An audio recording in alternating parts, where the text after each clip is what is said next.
করতে বলেন, তারপরে নতুন কাজ দিতে বলেন, তাহলে আমাকে 1 বছর সময় দিতে হবে। দিবেন সেটা?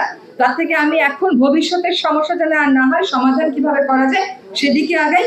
আর অনিয়ম দুর্নীতি তদন্ত কিন্তু আমরা শুরু করেছি। শুধুমাত্র এটা ভবদহ কেন্দ্রিক না, পানি উন্নয়ন বোর্ডকে একটা কমিটি করে দেওয়া হয়েছে গেজেট নোটিফিকেশন করে। সেখানে যেই এলাকাতেই প্রকল্প হবে সেই এলাকার ডিসি মহোদয়ের প্রতিনিধি থাকবেন, স্থানীয় ভুক্তভোগী জনগণের একজন থাকবেন, একজন ছাত্র প্রতিনিধি থাকবেন, একজন বাইরের এক্সপার্ট থাকবেন। তারা কিন্তু আমাদেরকে রিপোর্ট দিচ্ছেন কোথায় কাজের গতি কম, কোথায় কাজের মান কম, সেই রিপোর্টগুলো আমরা পাচ্ছি। এই যে আপনারা আগেও বলেছেন এটা লেখা আছে যে ওনার বক্তব্য ছিল যে দীর্ঘমেয়াদী সমস্যা হাওড় এলাকার সমস্যার মতো। হাওড় এলাকার সমস্যার সাথে আপনার সমস্যা পুরোটা মিলে না, কিছুটা মিললেও পুরোটা মিলে না। ওনাদের কথা হচ্ছে যে ভবদহের এই যে জলদুর্ভোগ, এই জলদুর্ভোগ নিষ্পত্তি করার জন্য পার্মানেন্ট একটা ফান্ড ক্রিয়েট করা যায় নাকি হাওড় এলাকার মধ্যে। এটা একটা ভালো সাজেশন, আমরা এটা নিই।